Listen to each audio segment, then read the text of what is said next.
trying that again. I apologize. Louis Conway Jr. Wednesday night, live at the Ledge, late night at the Ledge. Maybe I should do live at the Ledge. I really apologize. Trying to get my um, stream right and trying to interact with y'all at the same time. So I apologize. But we're back. Thank you guys for showing up. We are going to be talking about some of the stuff we talked about last week, right? And what we talked about last week, we talked about the importance of power mapping. We talked about the importance of influence and how influence can determine which way your target is moving.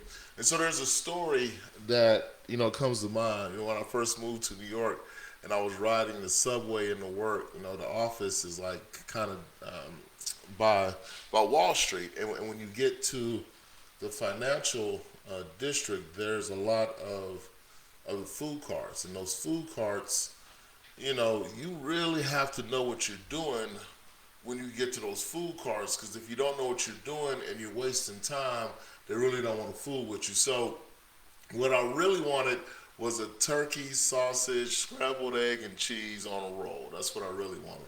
And I'm standing in line and I'm waiting and I'm waiting. And finally when it's in my turn, Ak is like, what do you want? I'm like, I was frozen. He's like, what do you want? What do you want? I'm frozen, and so I'm like, bacon, egg, and cheese. I don't even eat bacon. Not like that, turkey bacon. And so I get this bacon, egg, and cheese. It's got ketchup on it. I hate ketchup. And I got exactly what I didn't want, but I got what I asked for, right? And so my point being is that we have to be very strategic in what we're asking for and be very, very kind of specific when we're doing those asks once we have acquired our target. And so that's why tonight I wanted to talk about once we have acquired our target, once we have, decided the lines of influence, we really have to think about what are our asks and knowing what we want. Asking for something specific, as I said, is the most effective way to get someone's attention. If your objective is to encourage someone in office to think about an issue, it's going to be important for you to be very concise about how you talk to them. It's going to be very important that you talk to them in a way that they understand that you know what you're talking about, you know the issue that you're talking about. It's going to be very important for you that when you're talking about policy, that policy can get kind of wonky. And if you don't have a lot of time to speak with the official, then I suggest you don't really put your ask in a policy way, because that's going to bring out a lot of questions that you don't have time to ask, right? But backing up a little bit, the policy ask are usually oriented towards a specific legislative or government initiative. I really don't like the way my camera looks like I'm looking down, and I apologize. I will get this straight eventually. But those asks, it's really important that when we go into this asking mode and when we're ideating and strategizing about an issue or a bill and how we're going to approach it and who's going to be our champion, we really need to be careful and think about what will happen if our ask is granted, and then what will happen if it's not granted. And so what comes to mind specifically is, in Austin, when we did the Fair Chance Hiring Ordinance, we weren't really thinking long term in the sense of what happens if they don't implement it. We didn't think about what happens if businesses don't enforce it. And we were being kind of, I want to say forced, but we were definitely being encouraged not to be too stringent on enforcement clauses within the legislation of fair chance hiring that we were trying to push. So as a result of that, once we were able to pass the resolution, there was a significant amount of time before there was even an implementation process, let alone the actual order being implemented and enforced. It took almost a year for the rules to even be written, the rules to be approved. So, almost 2 or 3 years after the resolution had been passed, it still hadn't been implemented. Now, to bring that to bear a little bit, currently, I just received a request to testify to save the same bill or the same ordinance that we passed 5 years ago. The Senate has it under attack. It's been under attack since the very inception of the Fair Chance Hiring Order in Austin. So the reason why I'm kind of using that as a case study is because I want you to think about not only what is appropriate to ask, but having deep enough vision to know that we need to have a plan A and a plan B. Once this resolution is passed, once this bill is passed, what are we going to do to hold folks accountable?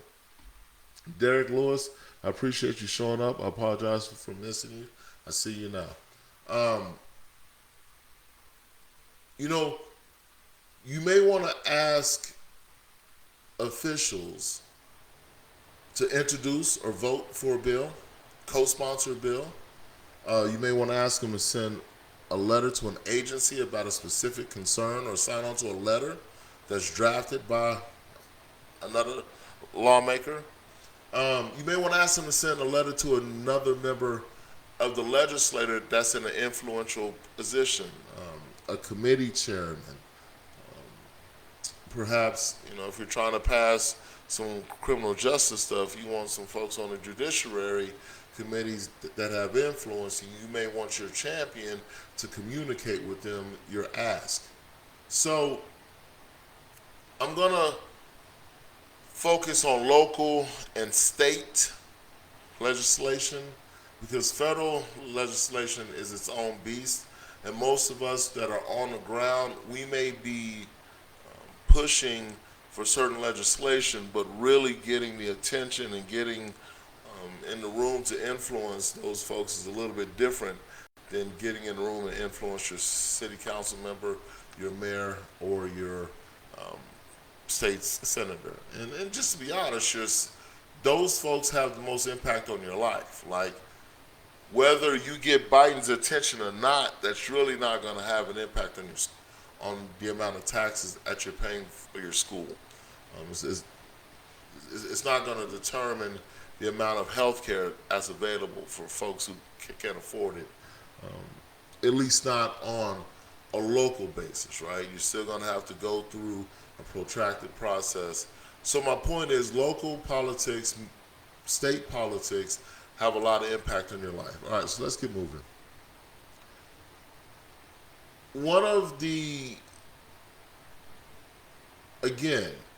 Once you have power mapped your target, once you realize your lines of influence to your target, what is your ask? So in the case of the Fair Chance Hiring Order, we not only want to make sure that folks had access to employment without a background check, but we wanted to make sure that businesses were not putting that type of language on their website, that type of language on their applications.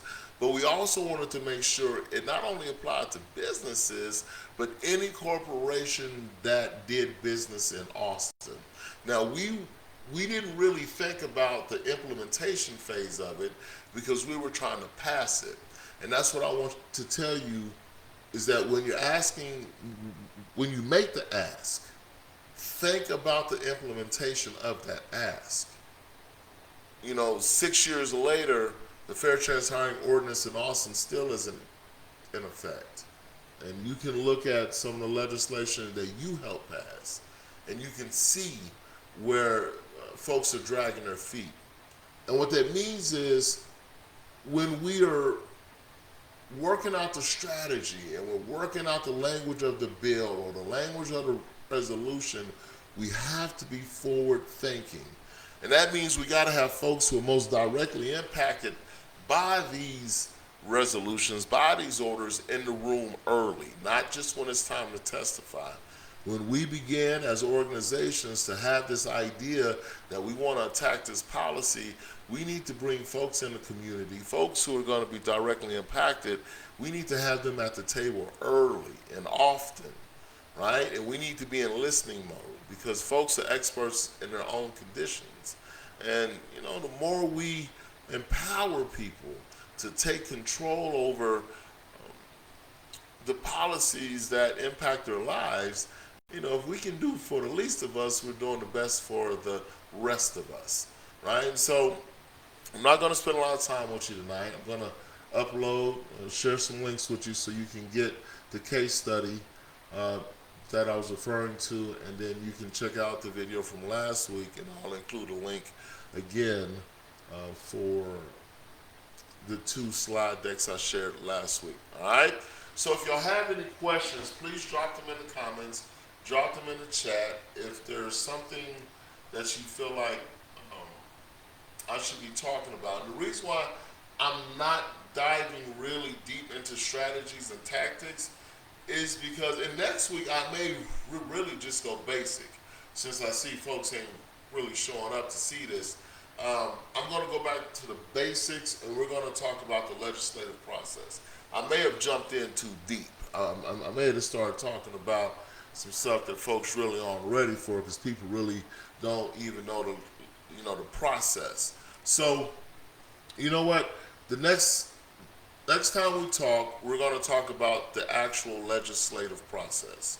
And then we're going to talk about the House and the Senate and what it takes to move the bills through each one. I really want this to be free information that you can use, free tactics that you can use, and I want you to be able to look at these coming sessions. In some cases we have to play defense, but in some places we've been playing defense too long, and we need to begin to learn how to, put some points on the board. That means we need to build coalition across the aisle, and we'll talk about that too. All right? So I appreciate you guys showing up. Super duper shout out to all the people that have shared the link. Reg, I appreciate you. I cannot pronounce their last name, so they knew who they are. Monica at the ACLU of Maryland, thank you so much.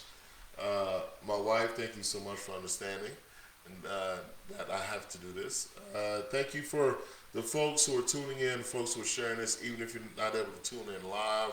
I see the views, and so I appreciate that. If you got questions, again, make sure you post them in the chat. I will give up. I will make sure that I post the links to the decks, and next time I'll figure out how to look at the screen and the camera at the same time so it doesn't look like I'm not paying attention to you. All right, appreciate you guys showing up Wednesday night, late night at the Lege, sponsored by Equally Yoked Marketing. Make sure you go to imac.org, click the link there, go to GLB Storytellers. If you are influenced by community supervision, if you experience a technical violation for parole or probation, there's a survey link there that you can click to share your story. We're working in, when I say we, my wife and I and our firm, Equally Yoked, are in partnership with Reform and collecting stories so that we can pass a federal legislation that limits the ability to incarcerate people for technical violations. I appreciate you guys showing up. We'll get it in next week, next Wednesday. If you see it on your timeline, make sure you share it, tell somebody about it, and I will see you next week. And just remember, we're not the worst days of our lives for the rest of our lives.